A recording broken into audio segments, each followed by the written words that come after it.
बिस्मिल्लाहिर्रहमानिर्रहीम इन्नल्लाह व मलाइकतहु युसल्लूना अलन नबी या अय्युहल्लज़ीना आमनू सल्लु अलैहि व सल्लिमू तस्लीमा सल्लल्लाहु अला हबीबिही सय्यदिना मुहम्मदिन व आलिहि व अस्हाबिहि वसल्लम।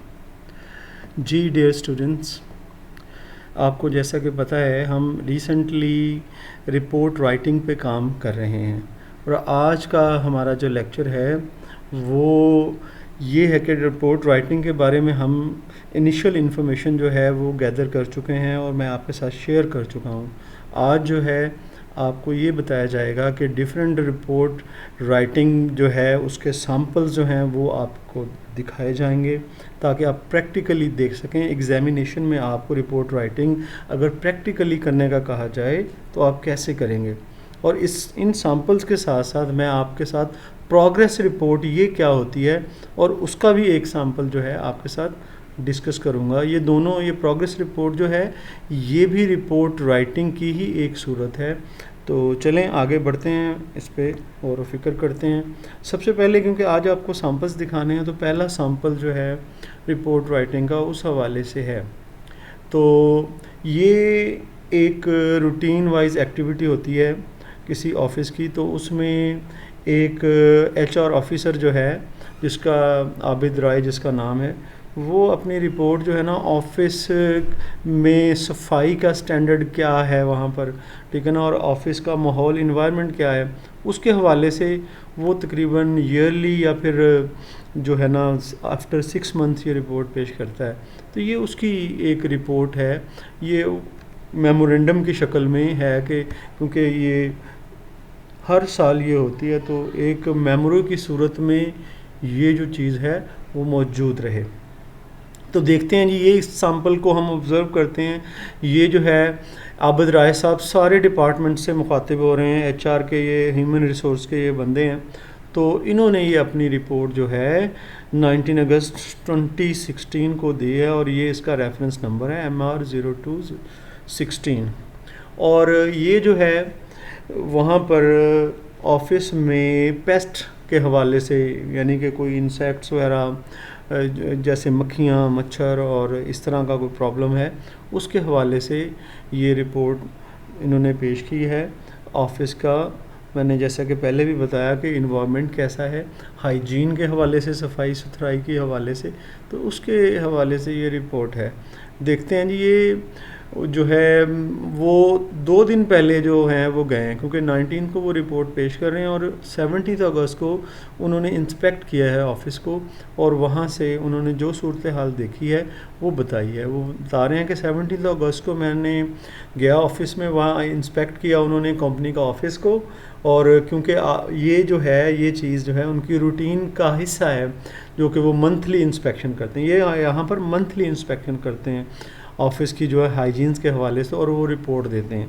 तो ये उनकी, ये समझ लें कि for the month of July and August जो इनका बीच का पीरियड है उसकी ये रिपोर्ट है। तो जो वो कहते हैं द इंस्पेक्शन कॉन्सेंट्रेटेड, और ये कहते हैं कि 2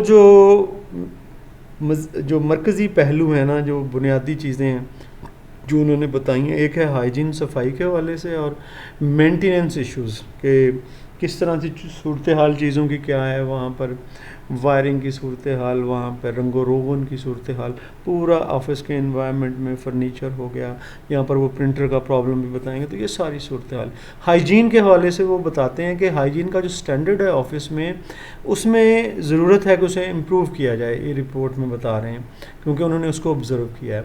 और फिर ये बताया कि सफाई जो है, क्लीनलीनेस जो है, और इसी तरह से मक्खियों मच्छरों का पेस्ट कंट्रोल या चींटियों का वो जो है कहता है कि डिफ़िकल्ट इश्यूज़ हैं, जो कि उसने कि हाइजीन भी ठीक नहीं है यहाँ पे सफाई सुथराई का, और बाकी ये है कि पेस्ट कंट्रोल इस ऑफिस में होना चाहिए। ये रिपोर्ट में वो बता रहे हैं। वो कह रहे हैं कि ये चीज़ डिस्पाइट द फैक्ट कि ये हकीकत ज़रूर है कि एम्प्लॉइज़ जो है उन्हें इजाज़त नहीं है कि वो बेवरेजेस, मतलब कोई मशरूब चाय वगैरह जो है अपने डेस्क पे लेके जाए, उन्हें इजाज़त नहीं है, ठीक है। लेकिन कहता है कि हमें फिर भी इजाज़त ना होने के बावजूद हम मुसलसल इस चीज़ को पा रहे हैं कि जो फूड पार्टिकल्स हैं, खुराक के ज़रात होते हैं, वो कारपेट के एरियाज़ में पड़े रहते हैं। ये यानी कि उन्होंने ऑब्जर्वेशन अपनी दी है सफाई के हवाले से कि खाना वगैरह जो है ना, खाने की चीज़ों के ज़रात वो वर्क प्लेस पे पड़े रहते हैं। और ये जो ज़रात हैं attracts a lot of paste, इससे बहुत ज़्यादा जो है ना पेस्ट यानी कि चूंटियाँ, मक्खियाँ वगैरह उधर चली जाती हैं। तो ये जी। और दूसरा उन्होंने कहा है कि फूड लेफ़्ट ओवर यानी कि खुराक जो बच जाती है जब वो आपस में बैठ के कोई मीटिंग करते हैं, लंच करते हैं, वो जो चीज़ सर्व होती है, वो कहते हैं कि वो चीज़ें जो उनमें से बच जाती हैं, लेफ़्ट ओवर जो बच जाती हैं, वो क्या करते हैं जी, उनको फ्रिज में उठा के रख देते हैं और वहाँ पर फिर वो चीज़ें कई दिनों तक पड़ी है। यानी कि उनको जो है ना हाइजीन्स के हवाले से, पेस्ट कंट्रोल के हवाले से दूसरी शिकायत है कि फ्रिज में बहुत लॉन्गर पीरियड्स जो है ना वो चीज़ें पड़ी रहती हैं, वहाँ पे स्टोर कर देते हैं। और इसी तरह से वो बता रहे हैं कि जो यूज्ड कॉफ़ी मग हैं या ग्लासेस हैं वो जो है वैसे ही डेस्कों पे रखे छोड़ देते हैं। और कहते हैं शुगर के जो ज़रात हैं, चीनी के ज़रात हैं, और वो कॉफ़ी मशीन के गिर्द जो है वो पड़े रहते हैं और इसकी वजह से वो अट्रैक्ट करते हैं चींटियों को। ठीक है ना, ये सफाई की। अब मेंटेनेंस की भी वो कुछ बातें लिखेंगे। वो मेंटेनेंस के इश्यूज़ के हवाले से ये लिखते हैं कि एम्प्लॉइज़ जो है ना, कहते हैं कि उनकी अगर little involvement on the part of employees can go a long way. अगर कहते हैं कि एम्प्लॉइज़ जो हैं थोड़ा बहुत हिस्सा लें इस बात में कि ऑफिस में हमने चीज़ों को मेंटेन रखना है, तो काफ़ी बहुत बेहतर हो सकता है। और जो वेस्ट है, जो चीज़ें ज़ाया होती हैं, वो रिड्यूस हो सकती हैं। और कहते हैं कि ये भी मैंने देखा है कि लाइट्स जो हैं, जब एम्प्लॉइज़ चले जाते हैं ऑफिस से काम करने का, वो लाइट्स का ध्यान नहीं देते, उसे बंद करके नहीं जाते। और दूसरा वो ये कह रहे हैं कि प्रिंटर जो है वो देखा है कि वो चलता ही रहता है, ओवरलोडेड रहता है। वो ऑफिस की देख लें ना, दूसरी ये सूरत हाल मेंटेनेंस इश्यूज़ के हवाले से बता रहे हैं। और कहते हैं कि मल्टीपल पेज प्रिंट आउट्स जो है ना वो लेते हैं, मतलब बहुत ज़्यादा तादाद में। दिस इज़, और इस वजह से दूसरे लोगों का काम डिले होता है। और इसलिए कहता है कि पेपर भी इस तरह से बहुत सारे वेस्ट होते हैं। तो ये उन्होंने अपनी शिकायतें मेंटेनेंस के हवाले से और हाइजीन के हवाले से दोनों बता दी। और फिर रिकमेंडेशन तजावीज़ क्या देते हैं कि एम्प्लॉइज़ को ये कहा जाता है, उनसे ये रिक्वेस्ट की जाती है, उनसे ये कहा जाता है कि फूड्स जो है अपने डेस्क पर ना लेके जाएं, और कॉफ़ी मग्स जो हैं और ग्लासेस जो हैं वो जो है जी सफाई वाले इलाके के लिए दे दें, एंड ऑफ द डे पे वहाँ पड़े ना रहें। और वो कहते हैं पेंट्री में दे दें। और कहते हैं food stored in the fridge, जो फ्रिज में फूड का स्टोरेज है वो जो है कहता है कि इन अ डे उसे जो है ना ख़त्म कर दें, वहाँ से क्लियर करें, ज़्यादा दिन ना पड़ा रहे। और मेंटेनेंस टीम जो है उसे इन्फॉर्म करना चाहिए अगर शुगर या कॉफ़ी जो है वहाँ पर गिर गई है, वहाँ पर बिखरी पड़ी है, चीनी के ज़रात हैं, तो बताएं जी, वो जो सफाई करने वाले हैं वो सफाई कर दें। ठीक है ना, ये रिकमेंडेशंस हैं, ये सिफारिशात हैं। एम्प्लॉइज़ जो हैं उनको ये कहा जाता है कि कैबिन की लाइट्स जो है at the end of the day वो बंद करके जाएँ। और दूसरा ये कि अपने इस तरह से इलेक्ट्रिसिटी भी सेव होगी। कंप्यूटर मॉनिटर जो है उनको भी बंद करके जाना चाहिए जब वो इस्तेमाल नहीं हो रहे। और इस तरह से एक टाइम में 30 पेजेस से ज़्यादा प्रिंट आउट नहीं लेने चाहिए, यानी कि वो जो प्रिंटर के प्रॉब्लम के हवाले से बात कर रहे थे। और फिर वो ये कह रहे हैं कि डबल साइडेड प्रिंट जो है ना आउट्स वो लेने चाहिए, यानी दोनों पेज के दोनों साइड पे प्रिंट आउट, ताकि वेस्टेज कम हो जो है पेजेस का। तो ये तो एक रिपोर्ट थी जो कि मंथली एक एम्प्लॉय जो है आबिद राय जो है वो करते हैं, उनकी है। अब एक और हम सैम्पल 2 जो है वो देखते हैं। तो सैम्पल 2 जो है वो क्या है, वो जी एक लेटर है, ठीक है ना, लेटर टाइप रिपोर्ट है। ये थोड़ा सा उससे लेंथी है, इसमें तकरीबन सारे प्रोसीजर जो कि कॉमनली होते हैं रिपोर्ट में वो ऑब्ज़र्व किए गए हैं। टर्म्स ऑफ रेफरेंस ये पहले ऊपर उसने डेट लिख दी है। और रिपोर्ट किस बात पे है कि एक कंपनी है मॉम एंड यू, उसके प्रॉफिट्स जो हैं वो फॉल कर गए हैं, कम हो गए हैं। फैसलाबाद में ये वाक़या है कंपनी, ठीक है। तो ये उसके हवाले से रिपोर्ट है और 30 अगस्त 2016 को ये रिपोर्ट पेश की जा रही है। तो टर्म्स ऑफ रेफरेंस ये होती हैं कि किसने इस रिपोर्ट का कहा है और इसमें क्या कहा है। टर्म्स ऑफ रेफरेंस वो होती हैं, वो कहते हैं कि जनरल मैनेजर ने रिक्वेस्ट की है मॉम एंड यू ने कि वो इसको इंक्वायरी लॉन्च की जाए, रिपोर्ट बनाई जाए। लेटर जो उन्होंने लिखा उस जनरल मैनेजर ने 16 जुलाई को लिखा था और ये तकरीबन 15 दिन बाद ये रिपोर्ट जो है उसे दे रहे हैं वापस। और ये रेफरेंस नंबर था लेटर के, उसमें इस बंदे को जिसने रिपोर्ट बनाई उससे कहा गया है, इंस्ट्रक्ट किया गया है कि इन्वेस्टिगेट करूं कि रीजंस को, कि प्रॉफिट्स जो हैं मॉम एंड यू के वो क्यों फॉल कर गए हैं। और फैसलाबाद में कहते हैं कि ख़ुसूसन जो जनवरी 1 से लेकर जून 30 के, यानी कि फर्स्ट 6 मंथ हैं 2016 के, उसमें ये प्रॉफिट जो हैं वो नीचे गए हैं। तो क्यों गए हैं, और इसके लिए जो है पहले तो रीज़न्स ढूंढनी है और इसके लिए फिर सजेस्ट करनी है तजावीज़, जिसके को इस्तेमाल करते हुए, ठीक है ना, वो कम किए जा सके, वो जो चीज़ें हैं उनको दूर किया जा सके।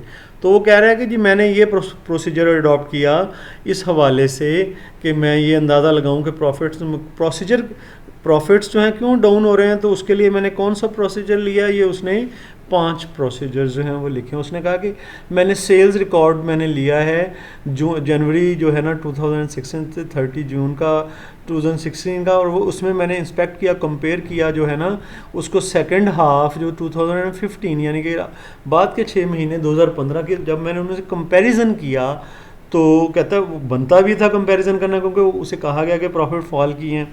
तो पहले तो उसने देखना है वाकई फॉल किए हैं कि नहीं किए। तो कहता है कि उसने उसको देखा, फिर उसने देखा कि 200 कस्टमर्स जो हैं उसका उनका इस हवाले से इंटरव्यू किया गया 7 दिन में, ठीक है ना, 2 to 8 अगस्त को ये इंटरव्यू किया, यानी कि ये उसने प्रोसीजर यूज़ किया। और फिर और क्या उसने काम किया, एक तो उसने सेल्स रिकॉर्ड देके, दूसरा 200 कस्टमर्स का उसने इंटरव्यू किया, और फिर और शॉप और उसकी विसिनिटी, उसके कुर्ब जवार में उसने चीज़ों को इंस्पेक्ट किया कि क्या मसला है, वो मसला सराउंडिंग में तो नहीं है। कहता ये भी देखा। चौथी बात उसने क्या देखी प्रोसीजर में, उसने ये देखा कि स्टोर मैनेजर से मिला, सेल असिस्टेंट से मिला, कैशियर वगैरह सबका उसने इंटरव्यू किया ये। और 5वीं उसने काम ये किया रीसेंट डेवलपमेंट्स, कहते हैं फैसलाबाद के एरिया में कौन कौन सी यानी बिज़नेस एक्टिविटीज़ नई डेवलपमेंट्स हो रही हैं जो कि इस कारोबार पे असरअंदाज हो सकती हैं। कहते हैं ये 5 चीज़ें जो हैं मैंने इस्तेमाल में लाऊँ, ये 5 मेरे प्रोसीजर्स हैं, और इन प्रोसीजर्स को जब मैंने इस्तेमाल किया तो फाइंडिंग्स, मुझे उसका रिज़ल्ट क्या मिला। The study of sales records shows, कहता है सेल्स रिकॉर्ड की स्टडी शो करती है कि प्रॉफिट जो हैं, जो पहला पॉइंट था जब उसने कंपैरिजन किया कि 8% जो है प्रॉफिट जो है सेकंड हाफ ऑफ 2000 उसमें कम हुआ है to an average of 6% in 6 month first. और कहते हैं कि एवरेज अगर हम प्रॉफिट का पूरे का एनालिसिस करें तो 6% जो है वो कम हुआ है फर्स्ट 6 मंथ में 2016 में। तो ये जी प्रॉफिट कम हुआ है, उसने कहा वाकई कम हुआ है। द फैक्टर्स जो रिस्पॉन्सिबल हैं प्रॉफिट के कम होने में, वो कहते हैं कि उसमें इंटरनल फैक्टर्स भी हैं और एक्सटर्नल फैक्टर्स भी हैं, ठीक है ना। वो अब दोनों फैक्टर्स लिखेगा। इंटरनल फैक्टर्स क्या हैं कि वो कहता है कि एनएम शाह ये मैनेजर है, ये मॉम एंड यू जिसका कि प्रॉफिट कम हो रहा है, ठीक है ना, लेट 15 में। और मैनेजर कहते हैं कि जब उसने ज्वाइन की ये फर्म, उसके ज्वाइन करते ही जो है ना उसमें बीमार हो गया और लंबे अरसे तक, प्रोलॉन्ग पीरियड्स तक। इस वजह से जो है कहते हैं कि उसकी सेहत, क्योंकि मैनेजर ही बीमार हो गया तो उस वजह से एफिशिएंसी उसकी वो नहीं रही, ठीक है ना। और in dealing with a new store, और कहते हैं इसलिए वो जो न्यू स्टोर था उसकी डीलिंग जो होनी चाहिए थी उस मैनेजर की वो वैसी नहीं रही। और इसके अलावा कहते हैं कि 2 सेल्स असिस्टेंट्स हैं, रियाज और फयाज उनका नाम है। कहते हैं कि वो भी uninvolved in their dealing with customers.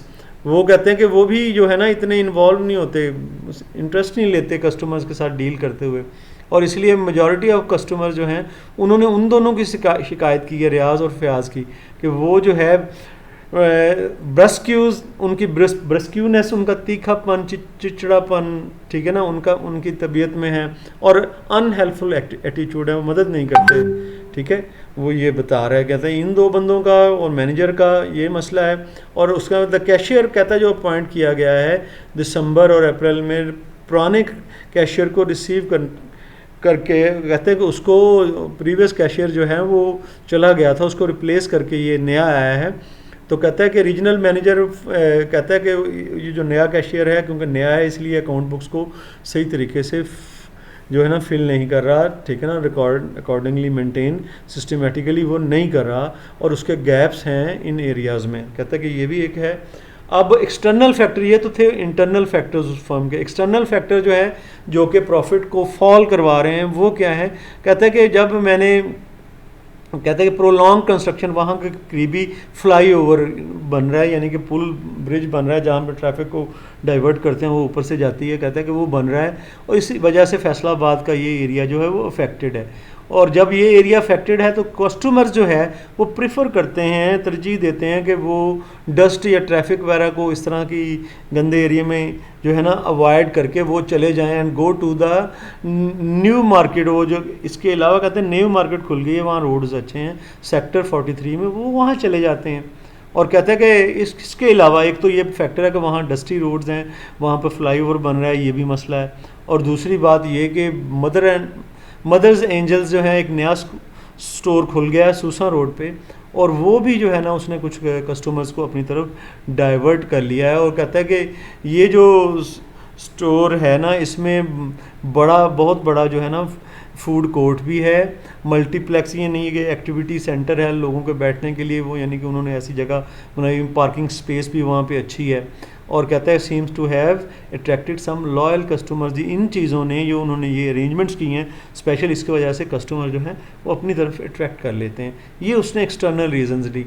अब वो कंक्लूजन्स बता रहा है कि ये दोनों इंटरनल और एक्सटर्नल रीजंस को ना कंक्लूजन कहता है कि डिक्लाइन, जो कहता है कि एक्सटर्नल डेवलपमेंट्स उसमें है कि कंपटीशन, दूसरे जो सूसा रोड पे चिल्ड्रन स्टोर है उसकी वजह से ग्राहक उधर चले जाते हैं, and restricted access to store.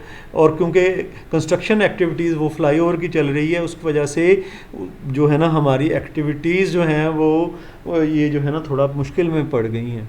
ठीक है। और वो कहते हैं कि इसके अलावा जो परफॉर्मेंस है मैनेजर की उसका, और कैशियर जो है वो भी इनएक्सपीरियंस है।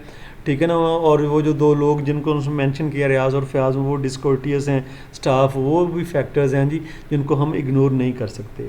ठीक है ना। ये उसने कंक्लूजन्स निकाली हैं प्रॉफिट्स में फॉल करने की। रिकमेंडेशन क्या वो दे रहे हैं जी, मिस्टर शाह जो है कहते हैं कि उसके consulted to help to raise is efficiency, वो जो है यानी कि उसकी कारकर्दगी को वो बेहतर बनाए, और उसे क्योंकि हेल्थ इश्यूज़ हैं इसलिए उसे कोई सपोर्ट प्रोवाइड करनी चाहिए ताकि उसके हेल्थ इश्यूज़ वैसे नहीं, क्योंकि हेल्थ की वजह से सारा जो है ना स्टोर का प्रॉफिट्स वगैरह मुतासर हो रहे हैं, तो उसको हेल्प आउट करना चाहिए।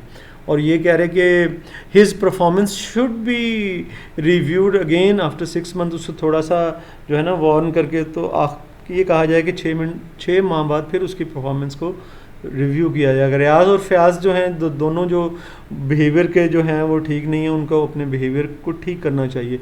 कैशियर जो है उसको ट्रेनिंग करवानी चाहिए ताकि वो एक्सपीरियंस्ड हो और खातों को जो है टाइमली मेंटेन करे। और इसके अलावा जो स्टोर जो हैं उसमें store office should be coverage local newspaper में, कहते हैं कि एड्स वगैरह दे दें, और स्पेशल ऑफर्स फॉर चिल्ड्रन के लिए दें क्योंकि वो नया स्टोर बन गया है। To promote the store and increase footfall यानी लोग जो हैं वहाँ पे ज़्यादा विज़िट करें, फुटफॉल का मतलब। और viability of the store to be reviewed, कहते हैं कि इस तरह से जो परफॉर्मेंस है स्टोर की वो जो है दिसंबर 2016 में फिर से रिव्यू की जाएगी। तो इम्तियाज़ राजा ने जो कि रीजनल सेल्स मैनेजर है उसने ये M&Y ग्रुप का उसने ये रिपोर्ट लिख कर दिया है।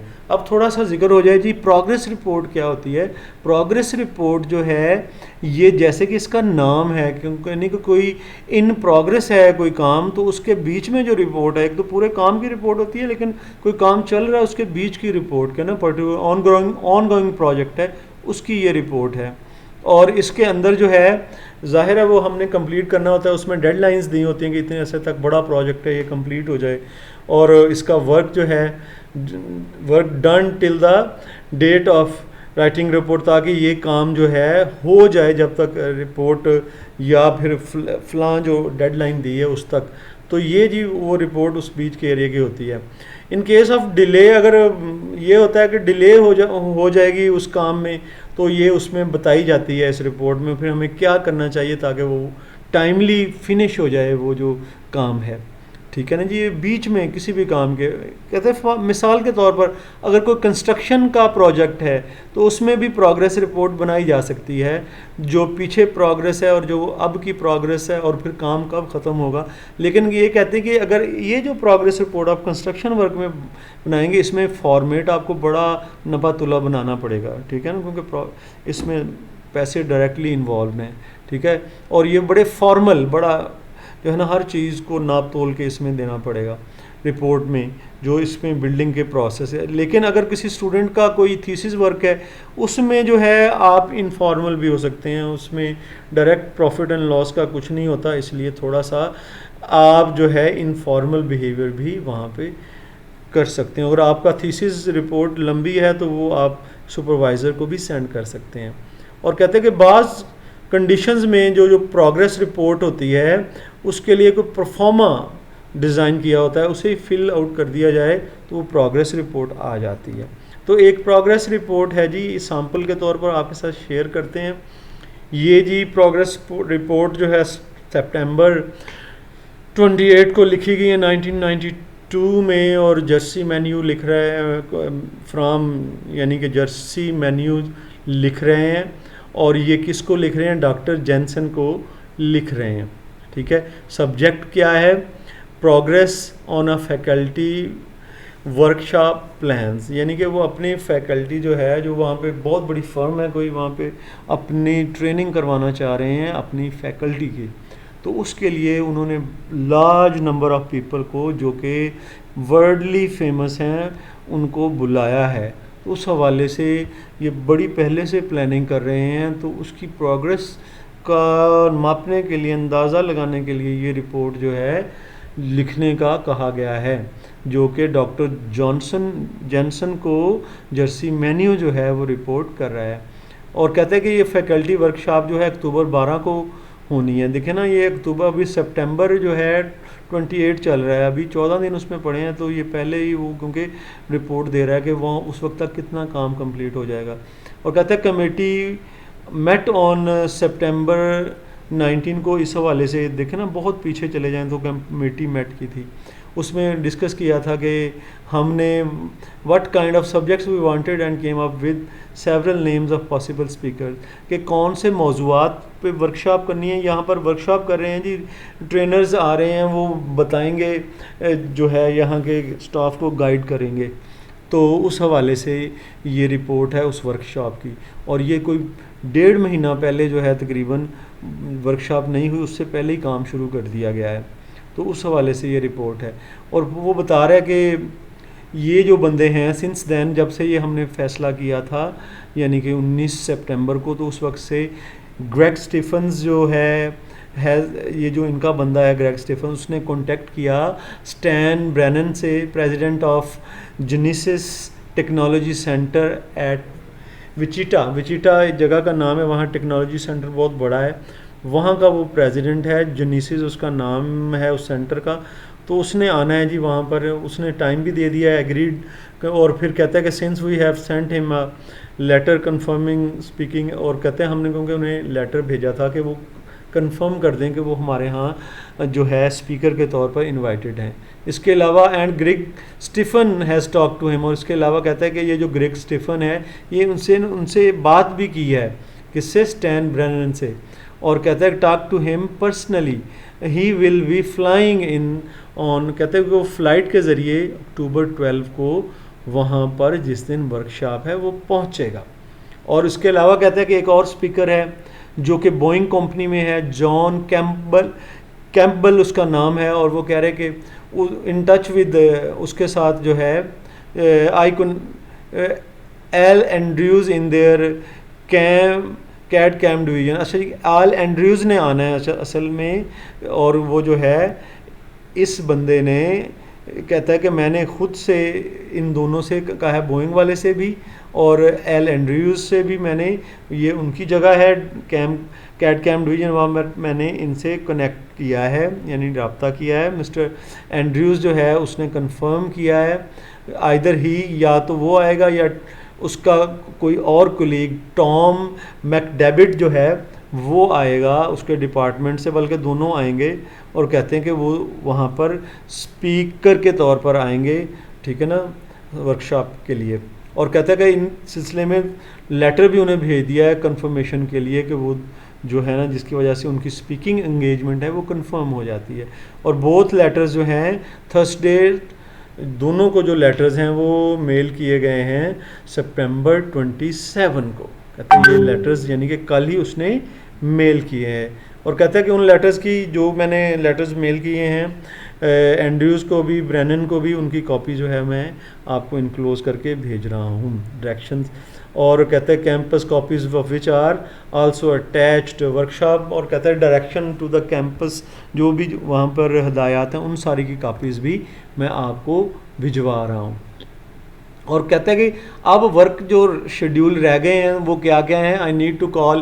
कहता है दोबारा से ज़रूरत है कि कॉल एंड इसको एंड्रयूज़ को जो है कॉल किया जाए, एंड्रयूज़ को कॉल किया जाए, ठीक है ना। कहता है कि अभी make sure got his letter and work out any remaining details, कोई भी रिमेनिंग डिटेल्स हैं उनके साथ कर लें हम बातचीत। और इसके अलावा जी और क्या काम करने वाला मिस्टर ब्रेनन जो है, जब अराइव करेंगे तो उनको कौन जो है वो एयरपोर्ट से लेके आएगा, इस तरह की अरेंजमेंट्स भी हमने सोचनी है, करनी है। We would like to send announcement, और वो जो वर्कशॉप में अनाउंसमेंट्स की जाएंगी वो जो है टू वेरियस बिजनेस लीडर्स वहाँ पे आए होंगे, वहाँ पे अनाउंसमेंट्स भी करनी पड़ेंगी। और जो वेरियस बिजनेस लीडर्स हैं, न्यूज़ और मीडिया में से भी बंदे आएंगे, चैम्बर्स ऑफ कॉमर्स में से भी, and other post secondary schools में से भी बंदे आएंगे towns by the middle of next week. कहता है कि वो भी आएंगे और वहाँ पर कहते हैं कि ज़रूरी है कि हम जो अनाउंसमेंट्स हैं वो भेज दें उनको। और I have few questions for you. कहता है कि ये चीज़ें अभी मुझे जो है ना ये करना बाकी हैं, ये ज़रा काइंडली इसको देख लीजिएगा। यानी कि जो रिपोर्ट करने वाला अपने ऑफिसर को कह रहा है, विल योर ऑफिस भी रिस्पॉन्सिबल। कहते हैं कि क्या आप ये जो काम है उसमें अनाउंसमेंट सेंड करने का काम आप खुद कर लेंगे या मुझे ही करना पड़ेगा, या हम जैसे भी है बता दें। और कहता है कि हमने we do have some papers from Genesis that could be sent with the announcements. कहता है जेनेसिस वो जिसका चेयरमैन आना है, वो मैनेजर ने आना, कहता है कि उसको जो अनाउंसमेंट्स देनी है उसके पेपर्स जो हैं वो भी क्या उनको भेज दिए जाएँ। This would be would help people to know what Genesis is. इस तरह से पता चल जाएगा कि जेनेसिस, उनसे भी पेपर ले लें, जेनेसिस वालों से भी लोगों को भेज दें ताकि लोगों को भी पता हो कि जेनेसिस है क्या। आई हैव इनक्लोज्ड वन, इस तरह का एक पेपर कहते हैं मैं आपको भेज रहा हूँ, क्या दूसरों को भी भेज दें। और फिर वो कह रहे हैं कि will somebody from the office of जो मिस्टर ब्रेनन जिसने आना है, शुड वन ऑफ अस, क्या कहता है कि समवन फ्रॉम योर ऑफिस, कहता है कि आपके ऑफिस से कोई बंदा उसको जाके मिल ले ब्रेनन को, या हम में से कोई जाके मिल ले, यानी कि ये हमें मिल लेना चाहिए। वो कह रहे हैं you will notice that my letter suggest that Andrews go to directly to your office if he arrives at Noon.